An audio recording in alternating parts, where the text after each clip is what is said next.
কেবল জানলার ফাঁক দিয়ে আসা মেঘের আড়ালে অর্ধেক লুকিয়ে থাকা চাঁদের ম্লান আলোতে সে দেখতে পেল ঘরের এক কোণায় জমাট বাঁধতে শুরু করেছে কালো কুয়াশার মতো কিছু।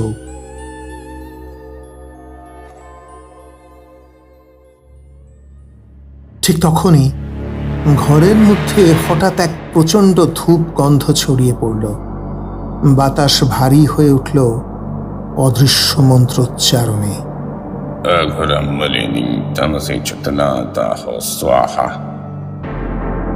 ঘরের ঠিক মাঝখানে আগুনের রঙের আলো জ্বলে উঠল, আর সেই আলো থেকে এক অগ্নি সদৃশ্য ছায়ামূর্তি বেরিয়ে এলো, ভৈরব গাঙ্গুলি।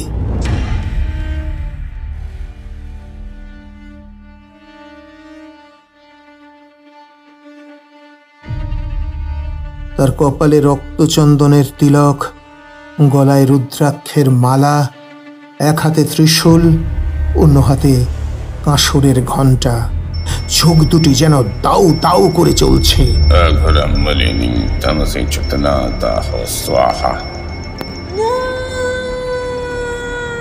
চারপাশের দেওয়াল কেঁপে উঠতে লাগলো, মালার শরীরটা কাঁপতে লাগলো যন্ত্রণায়, তার মুখ বিকৃত হয়ে উঠল, সে যেন পালাতে চাইছে কিন্তু পারছে না।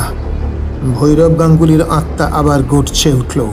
ত্রিশূল তুলে তিনি বললেন, তুই যা করেছিস তা ঠিক নয়। একদিন তোর সাথে অন্যায় হয়েছিল ঠিকই, কিন্তু আজ তুই যা করছিস সেটাও অনেক বড় অন্যায়। এভাবে তুই গ্রামবাসীর কাছে সত্যি সত্যি ডাইনি হয়ে গেছিস।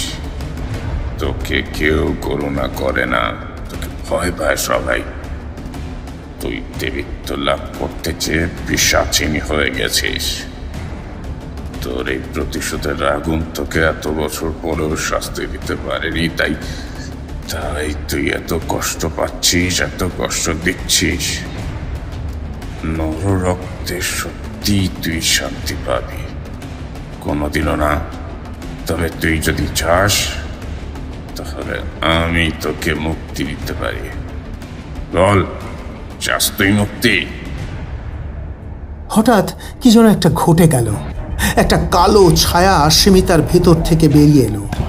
তারপর সেই ছায়া ধীরে ধীরে অবয়ব নিতে শুরু করল, এক গ্রাম্য সরল ষোড়শীর অবয়ব। তারপর হঠাৎই সেই অবয়ব মাটিতে বসে পড়ে কেমন অপার্থিব সুরে কাঁদতে লাগলো।